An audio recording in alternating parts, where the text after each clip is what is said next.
जी अस्सलाम वालेकुम। काफ़ी टाइम के बाद दोबारा से मैं वीडियो बना रहा हूँ। थोड़ी सी मसरूफ़ियत थी जिस वजह से मैं डेली बेसिस पे वीडियो अपलोड नहीं कर पा रहा था। तो इंशाल्लाह कोशिश यही रहेगी कि मैं डेली बेसिस पे अब दोबारा से वीडियोस अपलोड करूँ, मार्केट की जो भी अपडेट्स हैं उसके साथ साथ आप लोगों को अपडेटेड भी रखूँ। और मेरी पर्सनल जो भी ओपिनियन है स्टॉक मार्केट के हवाले से, फ़ाइनेंशियल मार्केट के हवाले से, वो भी साथ साथ आपको बताता चलूँ। अच्छा जी, पिछले वीक की जो परफॉर्मेंस रही है मार्केट की, मार्केट ने कैसा परफॉर्म किया है, जो भी अप्स एंड डाउन्स आए और जो भी मार्केट के अंदर फाइनेंशियल लेवल के ऊपर न्यूज़ थी, उन तमाम चीज़ों पे थोड़ी सी एक शॉर्ट वीडियो बनाते हैं। और बाकी इंशाल्लाह कल से जो है वो मुकम्मल कोशिश रहेगी कि डिटेल वीडियोस जो हैं वो आपके सामने रखूं।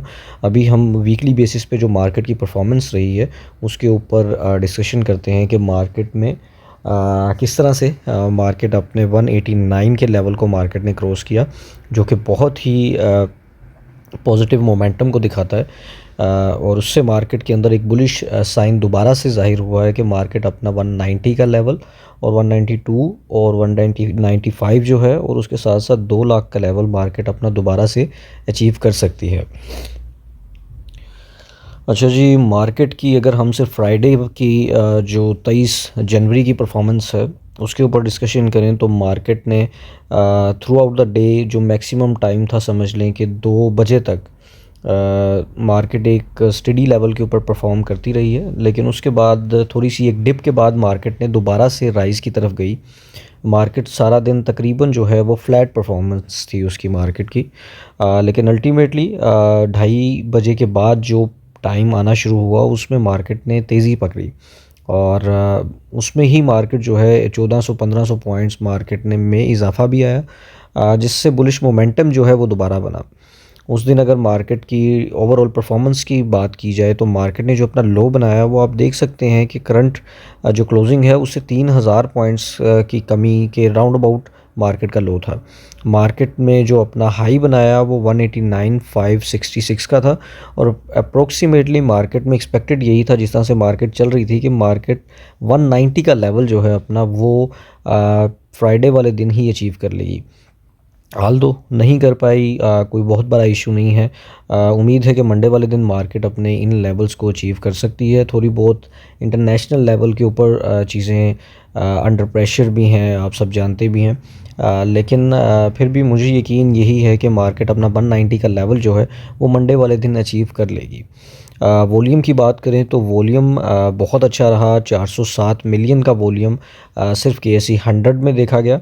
और ओवरऑल परफॉर्मेंस की बात करें तो पिछले एक साल के अंदर मार्केट ने 66% का अप्रोक्सीमेटली रिटर्न दिया है, और एयरटेल डेट जो चेंज है वो 8.68% का रहा है।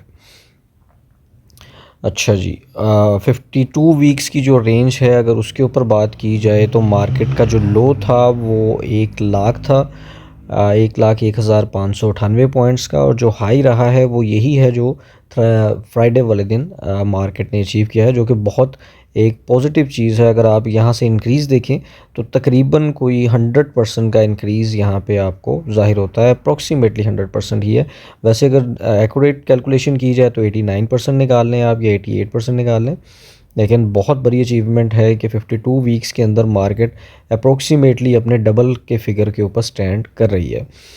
अच्छा जी, इसके बाद अब ओवरऑल जो वीकली परफॉर्मेंस है हम उसके ऊपर बात करेंगे। लेकिन अभी यहाँ पे क्योंकि ये जो चार्ट है ये डेली बेसिस के चार्ट को ज़ाहिर करता है ज़्यादा, यहाँ पे वीकली की ऑप्शन नहीं है, तो हम वो जब टेक्निकल चार्ट्स के ऊपर जाएंगे तो नेक्स्ट में तो हम उसके ऊपर डिटेल डिस्कशन करेंगे कि weekly chart throughout the week जो है वो मार्केट कैसे रही। और उसमें जो मंथली चार्ट है, क्योंकि एंड ऑफ द वीक भी रहा, एंड ऑफ द मंथ भी आ रहा है अब ये, और ऑलरेडी आज 25 थी और 26 है कल, और ये जो होगा रोल ओवर वीक भी होगा, और उसका भी थोड़ा बहुत प्रेशर आ सकता है। लेकिन पॉजिटिव न्यूज़ ज़्यादा है, और उससे बड़ी चीज़ ये है कि मॉनेटरी पॉलिसी भी है, तो काफ़ी ज़्यादा फैक्टर्स हैं जो मंडे वाले दिन पॉजिटिव भी हैं, और थोड़ा बहुत प्रेशर भी रहेगा। लेकिन फिर भी 192 195 का लेवल आप अपने माइंड में रखें कि ये हो सकते हैं। इन बिटवीन कल अगर थ्रू आउट द डे अगर कोई सिचुएशन चेंज होती है तो उसके ऊपर हम कल के दिन में डिस्कस करेंगे। अभी तो चीज़ें बुलिश हैं और बुलिश मोमेंटम बरकरार है। अच्छा जी, उसके बाद हम मार्केट परफॉर्मर्स की बात करते हैं। पहले नंबर पे के इलेक्ट्रिक रहा जी। के इलेक्ट्रिक पाकिस्तान की एक बहुत बड़ी कंपनी है। पिछले काफ़ी अरसे से इसका जो मोमेंटम है, अगर आप इसकी रेंज देखें तो वो तकरीबन आपको 2-3 रुपए से लेके 7-8 रुपए के दरमियान नज़र आती है। थोड़ी डिटेल डिस्कशन इसके ऊपर कर सकते हैं हम लोग। अच्छा जी, ये देखें जी, डे का ग्राफ आप यहाँ पे देख सकते हैं। 52 वीक्स की रेंज, जैसे कि मैंने आपको बताया था कि 3 रुपए से दरमियान से लेके 8-7-8 थी, ये तकरीबन 8.52 की अप्रोक्सीमेटली 52 वीक्स का रेंज बता रहा है। अगर हम यहाँ पे 1 ईयर ग्राफ को क्लिक करते हैं तो आप देख सकते हैं कि जी ये मार्केट का लो जो है तकरीबन कोई 3.92 का है। जो मार्केट ने हाई बनाया वो तकरीबन 8 के राउंड अबाउट ही है, बिल्कुल। और अगर हम 5 ईयर्स का ग्राफ देखें तो 5 ईयर्स में इसने जो अपना लो बनाया वो 1.96 से भी आई थिंक कम है। हाँ, 1.73 के राउंड अबाउट है। और जो हाई बनाया वो मार्केट ने अपना तकरीबन कोई 8 पॉइंट समथिंग, जो यहाँ पे आई थिंक मेंशन है वही है, उस पर एक्यूरेट क्लिक हो नहीं पा रहा। तो 8.52 के राउंड अबाउट इसने अपना हाई बनाया है। ये 5 सालों की रेंज इसकी है। जो कि इलेक्ट्रिक के इश्यूज़ चल रहे हैं मार्केट के अंदर, अगर वो रिज़ॉल्व हो जाते हैं तो नो डाउट ये भी पीआईए की तरह, जिस तरह आपने देखा है कि पीआईए का शेयर जो है वो 3 रुपए से ब्रैकेट से उठता हुआ वो तब तकरीबन उसने अपना 50 का हाई बनाया है। तो इससे भी उम्मीदें रखी जा सकती हैं जी। स्टॉक मार्केट एक ऐसी जगह है जहाँ पे 1 रुपए के जो शेयर है वो 10 भी हो सकता है और 10 रुपए का शेयर 1 पे भी आ सकता है। दोनों पॉसिबिलिटीज़ अपनी जगह पे रहती हैं। आपने जब भी स्टॉक मार्केट के अंदर या किसी भी फाइनेंशियल इंडस्ट्री में इन्वेस्टमेंट प्लेस करनी है तो उसके रिस्क एपेटाइट को अपने माइंड में रखना है। और वो रिस्क एपेटाइट ये है कि 1 रुपए की चीज़ 10 रुपए पे भी जा सकती है और 10 रुपए की जो चीज़ है वो 1 रुपए पर भी आ सकती है। ये दोनों प्रोस्पेक्ट्स आपने अपने माइंड में रखने हैं। हाल दो पर्सनल लेवल पे मैं देखूं तो के इलेक्ट्रिक मेरी एक फेवरेट लिस्ट है और मैं इसको लॉन्ग टर्म के लिए मेरी पर्सनल ओपिनियन है कि मैं इसको 50 रुपीज़ 25 रुपीज़ लेस में टारगेट, और ये मेरी पर्सनल रेंज है। और इसका कोई क्राइटेरिया मेरी तरफ से फ़िक्स नहीं है। मैं इसमें 5, 10, 15, 20, 25 सालों के लिए इन्वेस्टमेंट प्लेस करना चाहूँगा। जो मैं मंथली बेसिस पे अगर मुझे कोई 500 रुपये की सेविंग आती है, मुझे लगता है कि ये मुझे यूज़ में नहीं चाहिए, तो मैं उसको के इलेक्ट्रिक के अंदर प्लेस कर सकता हूँ for the longer period of time, more than 5 years और 10 ईयर्स। क्योंकि जैसे ही इसके इशू रिजॉल्व होंगे तो ये मूव करेगा, अपने 10 रुपीज़ की जो ब्रैकेट है उसको तोड़ेगा ज़रूर। अच्छा जी, बैक टू द पॉइंट, अब दूसरे शेयर्स के ऊपर भी डिस्कशन करते हैं। सिनर्जी टॉप परफॉर्मर है ji. Top 10, top 20, top 30 daily list के अंदर आपको ज़रूर नज़र आता है, क्योंकि इसमें ज़्यादातर वॉल्यूम लगता है। अगर वॉल्यूम की बात देखी जाए तो 53 मिलियन का वॉल्यूम इसके अंदर रहा है, ये आप देख सकते हैं। और जो चेंज रहा है वो बहुत कम रहा है नेगेटिव में। अभी भी जो स्टैंड कर रहा है सिनर्जी वो 7.96 पे है। और लॉन्गर रन का शेयर है, पाकिस्तान की सबसे बड़ी जो क्या कहते हैं इसको जी, इसको पेट्रोलियम कंपनी की लिस्ट नहीं करेंगे हम। मैं माइंड में मेरे नाम उस चीज़ का आ नहीं रहा। एक मिनट रुकिए, ज़रा इस पर क्लिक करते हैं, मे बी मुझे रिकॉल हो जाए। ये किसका रिफ़ाइनरी, एग्जैक्टली सबसे बड़ी रिफ़ाइनरी जो है वो सिनर्जी को है, पाकिस्तान की। जो ये बनाते हैं अपनी जो भी कैप इनकी वर्थ है उस हिसाब से ये सबसे बड़ी रिफ़ाइनरी है पाकिस्तान की। इनकी पूरा जो सिस्टम है वो बाकी रिफ़ाइनरी से सबसे बड़ा है। लेकिन अगर आप इसको कंपेयर करेंगे बाकी जो रिफ़ाइनरीज़ हैं उनकी प्राइजेस के हिसाब से, तो आप देखेंगे कि जी इनकी जो प्राइस है बहुत कम है। अटक रिफ़ाइनरी को आप देखें तो उसकी प्राइस बहुत हाई है। और सिनर्जी की सबसे बड़ी रिफ़ाइनरी होने के बावजूद इसकी प्राइस कम क्यों है, तो लॉसेस और एक्सपेंसेस और बहुत सारी रीज़न्स हैं। और क्योंकि ये जॉइंट वेंचर है, साथ इसके पेट्रोलियम कंपनी भी अटैच है, तो दोनों की स्टेटमेंट इकट्ठे बनती हैं, तो ऑब्वियसली दोनों के फिर प्रॉफिट एंड लॉसेस भी इकट्ठे ही काउंट होते हैं। तो उसके अगर जो लॉसेस होंगे वो भी इसके हिस्से में आएंगे। अल्टीमेटली हो सकता है कि आने वाले टाइम में, बल्कि काफ़ी टाइम से डिस्कशन चल रही है कि रिफाइनरी और जो पेट्रोलियम कंपनी है दोनों को सेपरेट किया जाए। अगर तो ये हो जाती है चीज़ तो वो भी सिनर्जिको के हक़ में बेहतर है। इसके अलावा रिफाइनरी पॉलिसी काफ़ी देर से पेंडिंग है, अगर वो भी इम्प्लीमेंट हो जाती है वो भी सिनर्जिको के लिए बहुत पॉजिटिव न्यूज़ होगी। 5 सालों की एक सिंपल परफॉर्मेंस देखते हैं कि प्राइस रेंज क्या रही है। थोड़ा सा 5 सालों में मार्केट में इसने बहुत अच्छा बूस्ट किया था एक टाइम के ऊपर, और ये तकरीबन कोई 12-13 रुपए के ऊपर गया था। और अगर इसका लो देखें तो वो तकरीबन 3-2 ये लो तो बनता है इसका। लॉन्गर रन के लिए ये मेरे नॉलेज के मुताबिक 2013 या 14 आई थिंक, और उसमें ये 40-45 तक जा चुका है ये शेयर। तो पॉसिबिलिटी है लॉन्गर रन के लिए ये जा सकता है। मेरी पर्सनल ओपिनियन इसके लिए फिर से वही है कि मैं लॉन्गर रन के लिए अपनी ज़ात के तौर पे यही समझता हूँ कि 40 से 90 रुपीज़ की ब्रैकेट ये मेरी प्राइस है। इसने अगर 45 का हाई बनाया है और उसको ये तोड़ती है तो ये 200 रुपये का शेयर भी बन सकता है। बट हमेशा वही चीज़ है कि ये लॉन्गर रन के शेयर्स हैं। ट्रेडिंग के लिए मैं किसी भी चीज़ शेयर को रिकमेंड उस लिहाज से नहीं करता हूँ। इन्वेस्टमेंट के लिए अगर आप इन्वेस्टमेंट करना चाहते हैं, आपने अपनी स्टडी ज़रूर करनी है। देखें शेयर्स को, स्टडी करें। जिस तरह पूरा प्लेटफॉर्म है, तमाम अर्निंग्स एक ही पेज के ऊपर मेंशन है, इसकी कैपिटल वर्थ, मार्केट कैपिटलाइजेशन लिखी हुई है, कितने शेयर्स फ्लोट हैं। सिर्फ 25% शेयर्स जो हैं वो फ्लोट हैं, 75% जो शेयर है वो कंपनी के पास है। अच्छा जी, यहाँ पे इसके क्वार्टरली रिज़ल्ट्स और तमाम इन्फॉर्मेशन भी यहाँ पे आपके लिए अवेलेबल है। फाइनेंशियल रिज़ल्ट्स की बात करें तो उसमें भी यहाँ पे डाटा अवेलेबल है जो कि इम्प्रेसिव नहीं है। 2022 की जो है कंपनी ने जो रिज़ल्ट्स इशू किए थे उसमें अर्निंग पर शेयर थी 0.89%। 2023 में जो रिज़ल्ट्स इशू किए कंपनी ने उसमें लॉस पर शेयर था 2.34%। 2024 में दोबारा से कंपनी ने अपने लॉसेस रिकवर किए और अर्निंग पर शेयर दी 0.18%। लेकिन 2025 में सेम सिनेरियो रहा, कंपनी दोबारा लॉसेस में जाती है जी, और जो लॉस पर शेयर दिया वो दिया जी 0.53। और जो ये सिनेरियो आप देख रहे हैं इस चीज़ को, ये कंपनी का positive to negative and then negative to positive और फिर पॉजिटिव टू नेगेटिव ग्राफ को दिखाती है। जो लॉसेस और तमाम चीज़ें अगर आप इनकी स्टेटमेंट स्टडी करें तो आपको आइडिया होगा चीज़ों का। थोड़ा सा ब्रीफली सिनर्जिको के ऊपर भी वीडियो आई थिंक बनानी पड़ेगी जिसमें हम इन चीज़ों को डिस्कस करें। और ईपीएस ग्रोथ अगर आप 2025 की देखें तो ये देखें जी, 394% नेगेटिव साइड पे है, जो कि एक पॉजिटिव न्यूज़ नहीं है। तो शॉर्टर टर्म के लिए इसीलिए मैं कहता हूँ कि शेयर्स को डिस्क्लोज़ नहीं किया जा सकता इन सिनेरियो कि आप शॉर्टर टर्म में आज बाय करें और कल प्रॉफिट हो जाए, ऐसा नहीं होता। जो वॉरेन बफेट साहब की स्ट्रेटजी है, आजकल काफ़ी जो लोग हैं टीवी पे आते हैं या यूट्यूब चैनल्स के थ्रू उनके कोट्स बयान करते हैं तो बिल्कुल ठीक करते हैं। एक पाकिस्तान के लिए बहुत बड़ी समझ लें कि जिनको देखा जा सकता है पूरी दुनिया में ही, सिर्फ पाकिस्तानियों के लिए क्यों नहीं, पूरी दुनिया के लिए इन्वेस्टर्स के लिहाज से जो गाइडेंस उन्होंने दी है इन्वेस्टमेंट किस तरह करनी है स्टॉक मार्केट में, वो वॉरेन बफेट साहब हैं। और बहुत बड़ी पर्सनैलिटी हैं इस सिनेरियो के अंदर, और उन्होंने ज़िंदगी में बहुत कुछ अचीव किया है, वेल्थ भी की है और उसके साथ साथ रिस्पेक्ट भी की है। चलें बैक टू द पॉइंट। इसी तरह फाइनेंशियल रिपोर्ट्स यहाँ पे तमाम चीज़ें अवेलेबल हैं। थोड़ा सा एक और पॉइंट मैं यहाँ पे बता दूँ कि यहाँ पे डिविडेंड की नहीं है कोई भी हिस्ट्री, और इसका मतलब यही है कि इन्होंने डिविडेंड्स नहीं दिए हैं।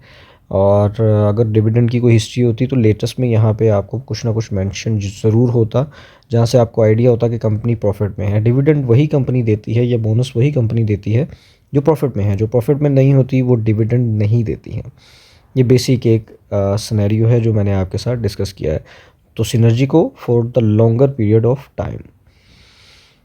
अच्छा जी, दोबारा आते हैं जी मेन पेज के ऊपर। उसके बाद हैस्कोल है, हैस्कोल 25 के लेवल पे आ चुका है, और इसकी रेंज अगर मैं आपको दिखाऊं, ये भी नॉन कंप्लाइंट में है, जिसको पहले डिफ़ॉल्टर सेगमेंट कहा जाता था, अब नॉन कंप्लाइंट शो होता है, जिसका मतलब ये है कि कंपनी कंप्लाइंस के असूलों के मुताबिक नहीं है, कोई ना कोई इश्यूज़ इनके चल ही रहे हैं। 5 सालों का ग्राफ यहाँ पे देखते हैं जी, तो क्या बात है। जो लो रहा है वो 4.3 के राउंड अबाउट रहा है, और जो हाई है वो जी यही है जो अभी का है, 29.30 का हाई हैस्कोल बना चुका है। वैसे भी ये आई थिंक 76 या 100 से अबव का शेयर हुआ करता था एक टाइम के ऊपर, और पुरानी बात है 2015-2014 से पुरानी बात है ये। उसका ग्राफ यहाँ पे अवेलेबल नहीं है। तो नॉन कंप्लाइंट में होने के बावजूद ये शेयर जो है वो 3-4 रुपये से उठकर 30 रुपये तक जा चुका है, जो कि इसका 10 टाइम्स रिटर्न बनता है विद इन 5 ईयर्स। इसका मतलब है 1000% रिटर्न है, उसको डिवाइड करें, डिवाइडेड बाय 5, तो इसका मतलब है कि तकरीबन कोई 200% सिंगल ईयर का रिटर्न है अगर हम 5 सालों की एवरेज निकालें तो लॉन्गर रन का शेयर है 24-25 पे आ चुका हुआ है। यहाँ पे एट द मोमेंट बाइंग नहीं बनती, यहाँ पे थोड़ा सा वेट करना चाहिए और फिर बाय करना चाहिए। अगर आप 5-10 सालों के लिए बाय कर रहे हैं तो बात डिफरेंट हो जाती है, फिर आप इन्वेस्टर की तरह सोच रहे हैं।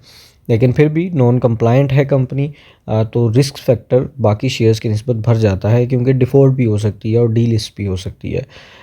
तो उस सिनेरियो में अगर आपने इसमें इन्वेस्टमेंट करनी है तो ये सोच के करनी पड़ेगी कि आपकी सारी अमाउंट ज़ीरो भी हो सकती है।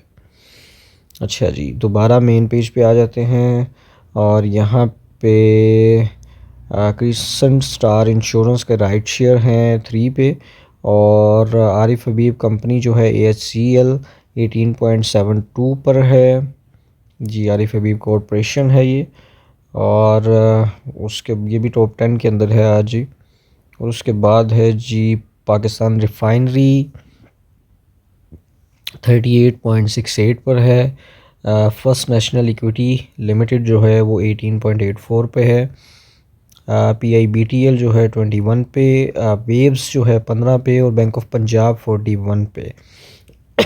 बैंक ऑफ पंजाब ने पिछले कुछ टाइम के अंदर काफ़ी ज़्यादा ग्रो किया है। जिस तरह मैं अगर आपको इसकी सिर्फ 52 वीक्स की रेंज देखें तो ये जी 52 वीक्स की रेंज है 8 से लेके 44 के दरमियान, जो कि एक बहुत अच्छी परफॉर्मेंस है। काफ़ी सालों से रुका हुआ था और अल्टीमेटली फिर मूव ऑन हो ही गया। अब अगर आप देखेंगे 5 सालों की एवरेज अगर मैं आपको दिखाऊं तो आप कहेंगे बहुत ज़बरदस्त परफॉर्मेंस है जी। ये देखें जी, अब ये देखें 3 से 4 रुपए की ब्रैकेट के दरमियान या 10 से भी कम के दरमियान जो शख्स इसको पिछले 3 से 4 सालों में 2022, 23, 24, 25 के दरमियान बाय करता जा रहा है 3 से 10 पर ब्रैकेट के दरमियान, तो उसकी एवरेज 5 रुपये लगा लेते हैं हम स्टैंडर्ड के ऊपर। उसने 5 रुपये के ऊपर बाय किया है और अभी उसकी प्राइस 40 है, तो इसका मतलब उसकी लॉन्ग टर्म स्ट्रेटजी ठीक थी और उसने एक अच्छा प्रॉफिट गेन कर लिया है। आप इसको तकरीबन 7 to 8 टाइम्स रिटर्न कह सकते हैं जो कि इसने गेन किया है। तकरीबन 8 टाइम्स रिटर्न है अगर एवरेज हम 5 रुपये की लगाते हैं, ठीक है। अगर किसी ने 5 लाख रुपए इन्वेस्ट किया था तो इसका मतलब ये है कि उसका तकरीबन कोई 4 मिलियन है, जो कि अच्छी अचीवमेंट बनती है। तो ये लॉन्गर रन के लिए जब आप इन्वेस्टमेंट प्लेस करते हैं तो तब आपको इस तरह का प्रॉफिट होता है। जब आप एवरेज आउट करके शेयर्स को, अच्छे शेयर्स को, जो बड़ी कंपनीज हैं वो आपको लॉन्गर रन के अंदर अच्छा प्रॉफिट देती हैं, डिविडेंड्स तो साथ साथ चलते ही हैं क्वार्टरली, हाफ ईयरली या ईयरली बेसिस के ऊपर। लेकिन जो प्राइस इंक्रीमेंट आता है वो टाइम के साथ आता है। हाँ, ये हो सकता है कि आप लकी रहे हों, आपने बाइंग जिस साल में करना शुरू की हो, जैसे यहाँ पे हम करते हैं, आपने सिर्फ पिछले 6 महीनों में बाइंग की है तो आपको रिज़ल्ट जो है वो मिल गया 6 महीनों के अंदर। लेकिन ये मोस्ट ऑफ़ द टाइम ये रियलिटी नहीं है। इन्वेस्टर्स की थिंकिंग यही होनी चाहिए कि अगर उसको 6 मंथ में प्रॉफिट मिल भी गया है तो ये हर बार ऐसा नहीं होगा। लॉन्गर रन के लिए प्लेसमेंट करें। जो शेयर 40 पे जा सकता है वो दोबारा 8 पे भी आ सकता है, ये अपने अपने माइंड में ज़रूर रखना है।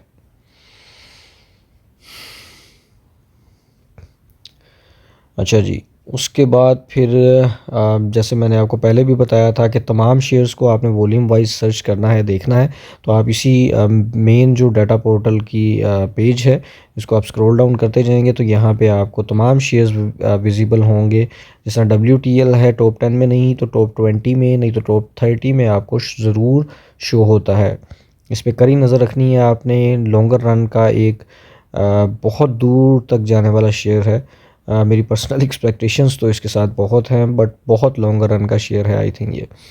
अच्छा जी, उसके बाद है वेरी गुड ऑप्शन है ऑयल बॉय है, OBO बॉय।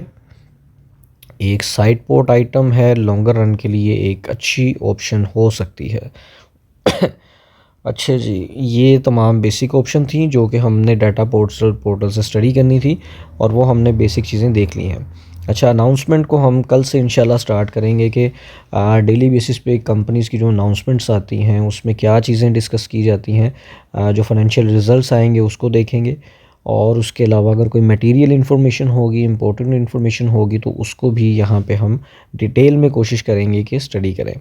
अच्छा, अभी नेक्स्ट पार्ट हमारा ये है कि हमने टेक्निकल्स देखने हैं कि लास्ट वीक के अंदर जो स्टॉक मार्केट की परफॉर्मेंस रही वो कैसी रही और उसके ऊपर थोड़ा सा डिटेल में स्टडी देखते हैं और बात करते हैं।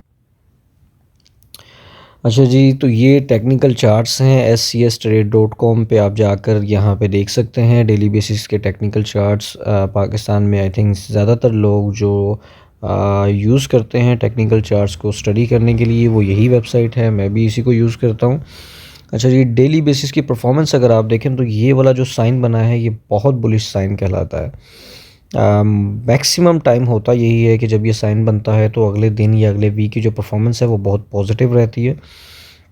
मार्केट को आप देख सकते हैं कि यहाँ से नीचे मार्केट, इसको थोड़ा सा बैक करते हैं, जो नीचे यहाँ से नीचे लेवल पे मार्केट रही है सारा दिन में, ये एक नेगेटिव साइन था। लेकिन आखिरी आधे 1 घंटे के अंदर मार्केट ने जो साइन बनाया वो बहुत पॉजिटिव बना, जो कि ओवरऑल इसको दिखाता है जी, जो कि ओवरऑल जो परफॉर्मेंस रही वो यहाँ पे ये वाला साइन। जब ये साइन बिल्ड हुआ तो उसके बाद ये तकरीबन 3 बजे के बाद या पहले बिल्ड हो चुका था। उससे मार्केट की परफॉर्मेंस काफ़ी बुलिश बन गई। उसके अलावा अगर आप देखें तो थ्रू आउट द वीक जो मार्केट की परफॉर्मेंस रही है वो अच्छे साइन नहीं बने हैं। जिस तरह अगर ये हम जुमेरात के साइन देखें, बहुत अच्छा साइन नहीं था। उसके बाद ये हम उससे पहले दिन का साइन अगर देखते हैं बुध का, तो वो भी अच्छा साइन नहीं था। और उससे पहला अगर साइन देखें तो ये मंगल का, ये भी अच्छा साइन नहीं था, जो कि दिखा रहा था मार्केट प्रेशर में आ सकती है। तो अगले दिन मार्केट में प्रेशर भी आया। आल्दो मंडे का साइन एक पॉजिटिव साइन था। ओवरऑल अगर हम वीक की परफॉर्मेंस की बात करें तो वीक की परफॉर्मेंस काफ़ी अच्छी रही। अब यहाँ पे एक और बात आपको बता देता हूँ, ये वीकली चार्ट जो पिछले वीक में बना था वही शो कर रहा था कि नेक्स्ट वीक का साइन पॉजिटिव हो सकता है। वीकली बेसिस पे देखिए अगर तो मार्केट में 2.2% का इजाफा रहा। 4067 पॉइंट्स मार्केट ने डाले और जो लो रहा मार्केट का वो 186% 186 पॉइंट्स पे रहा, 186,127 पॉइंट्स पे। और मार्केट का जो हाई रहा वो 186 पॉइंट्स पे रहा। और जो मार्केट ने क्लोजिंग दी है वो 166 पॉइंट्स पे दी है। ये मोमेंटम तो पॉजिटिव दिखाता ही है यहाँ तक। अब अगर हम वीकली लेवल के ऊपर मार्केट को थोड़ा सा स्टडी करें, मंथली लेवल के ऊपर, वीकली चार्ट तो हमने देख लिया है, तो मंथली चार्ट के ऊपर हमारा जो ग्राफ है वो काफ़ी पॉजिटिव बन चुका है। अगर तो इसी तरह रहता है पूरा वीक मार्केट में ग्राफ, तो ये बहुत ज़्यादा पॉजिटिव मोमेंटम बन सकता है यहाँ से। और उम्मीद है कि जी 2 लाख का लेवल मार्केट जनवरी में लगा सकती है। अगर तो कल मॉनेटरी पॉलिसी जो है वो मार्केट में एक्सपेक्टेशंस जो हैं मॉनेटरी पॉलिसी के हवाले से, कि जो एक्सपेक्टेशंस इस तरह की हैं कि 0.75 या फिर इससे लेके ब्रैकेट जो है 1.5% तक इंटरेस्ट रेट जो है वो नीचे आ सकता है। अगर तो वो आता है तो आपने 5 से 10% मार्केट के ऊपर जाने को माइंड में रखना है कि इतनी मार्केट पॉजिटिव हो सकती है और इस लेवल के ऊपर मार्केट की क्लोजिंग भी हो सकती है। अगर तो ये होता है तो 2 लाख का लेवल एक पाकिस्तान की हिस्ट्री में पहली बार होगा। जैसे कि पिछले काफ़ी टाइम से नए लेवल्स बन रहे हैं, तो 2 लाख का लेवल भी मार्केट में बन सकता है, जो कि पाकिस्तान की स्टॉक मार्केट के लिए एक बहुत बड़ी अचीवमेंट होगी और इन्वेस्टर के लिए भी ऑब्वियसली, जो कि म्यूचुअल फंड्स के अंदर इन्वेस्टमेंट प्लेस करते हैं या स्टॉक मार्केट में करते हैं, सबके लिए बहुत पॉजिटिव न्यूज़ होगी।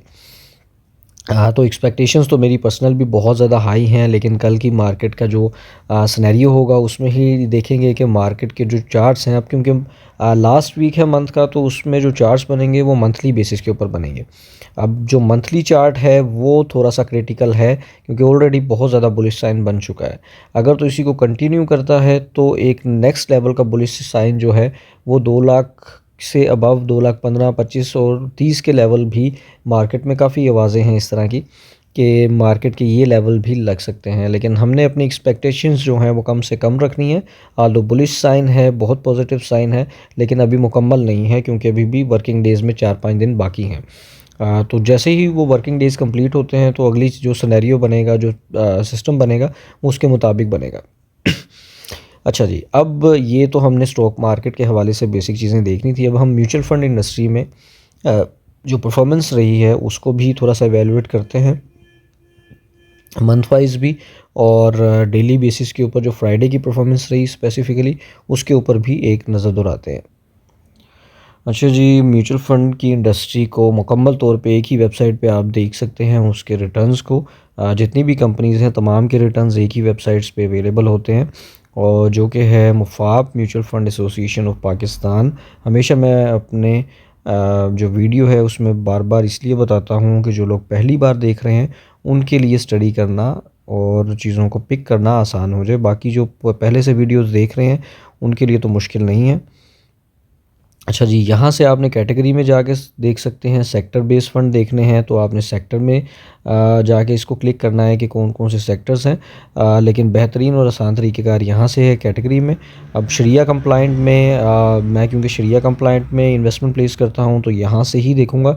यहीं से आपको बताता हूँ शरिया कंप्लाइंट इक्विटी पे हम क्लिक करेंगे तो जो भी शरिया के मुताबिक इन्वेस्टमेंट प्लेस कर रहे हैं, जो कि KMI 30 में करते हैं या KMI ऑल में करते हैं, वो तमाम आपको इस्लामिक स्टॉक फंड्स जो हैं वो यहाँ पे शो हो जाएंगे।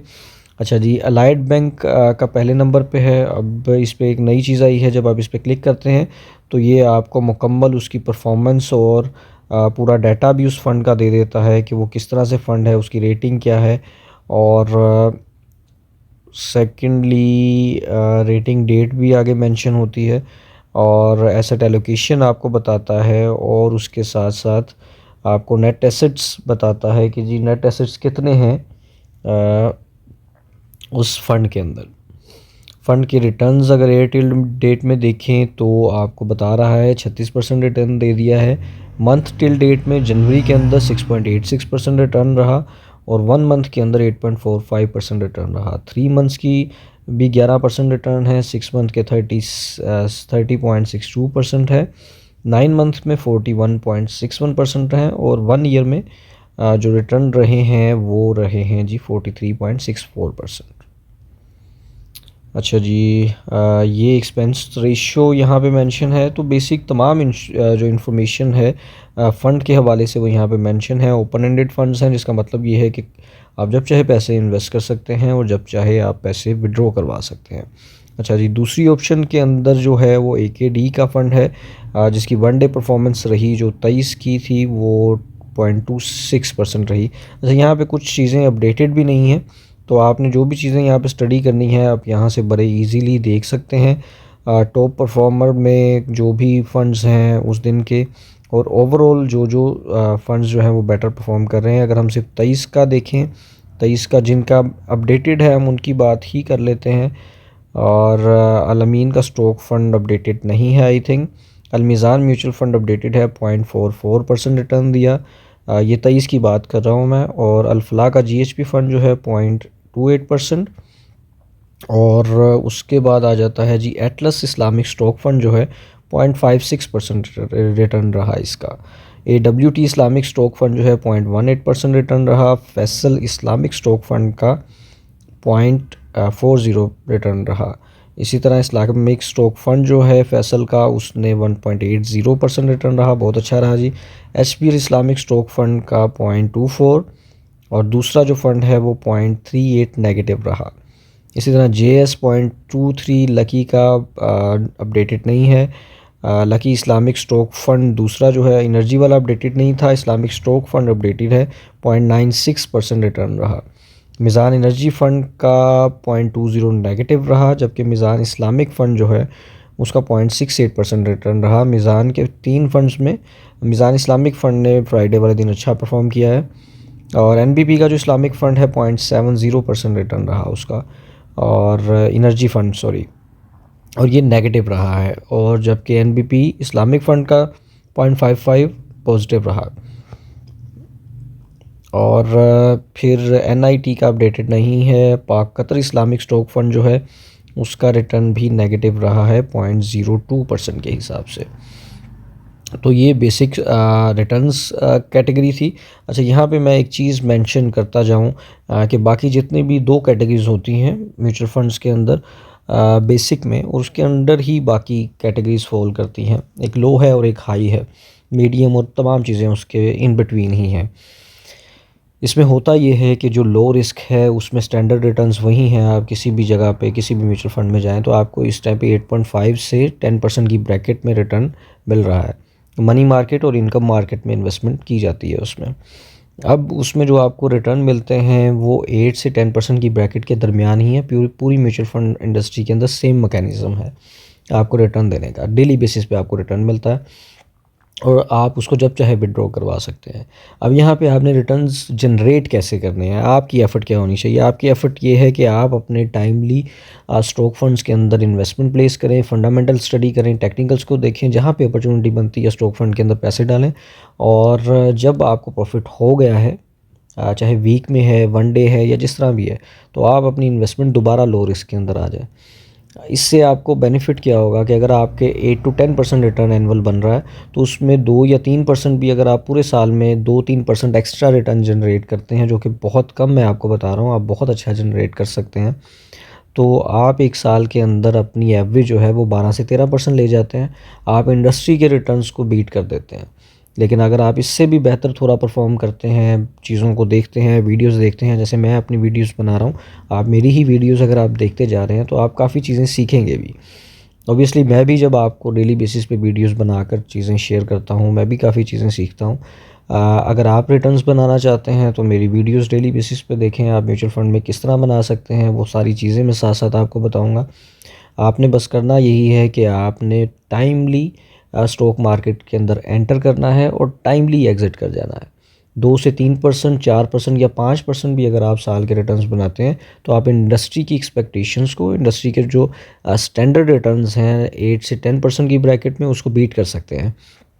आगे आने वाली जो मॉनेटरी पॉलिसी है, उसके अंदर जैसे मैंने पहले बताया कि 0.75 से लेके 1.5% तक डिक्रीज़ आ सकता है।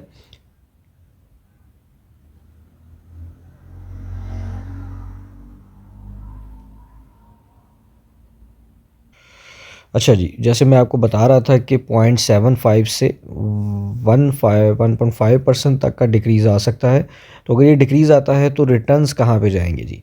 अच्छा, रिटर्न्स जाएँगे जी, अभी अगर आपको आफ्टर टैक्स जो है वो 8% मिल रहा है, ये 7.5, तो ये आपका तकरीबन कोई 7.5% पे या 7% पे रिटर्न जो है वो आ सकते हैं। अब उसमें आपके पास एक ही तरीका बचता है कि आप टाइमली बेसिस के ऊपर कन्वर्जन वाले जो कॉन्सेप्ट है उसको सीखें और स्टॉक मार्केट के अंदर टाइमली जो कन्वर्जन्स हैं वो आप करें। अगर आप ये करना सीख जाते हैं और कर लेते हैं तो आप अच्छे रिटर्न्स जो हैं वो जनरेट कर सकते हैं स्टॉक मार्केट के थ्रू। अच्छा जी, आज के लिए बस इतना ही। स्टॉक मार्केट के हवाले से जो भी बेसिक इन्फॉर्मेशन है वो मैंने आपको प्रोवाइड की है और कोशिश करूँगा डेली बेसिस पे वीडियोज़ जो है वो अपलोड करूँ। वीडियो अगर आपको पसंद आती है तो लाइक ज़रूर कीजिएगा और सब्सक्राइब करना चैनल को मत भूलिएगा। Thank you so much.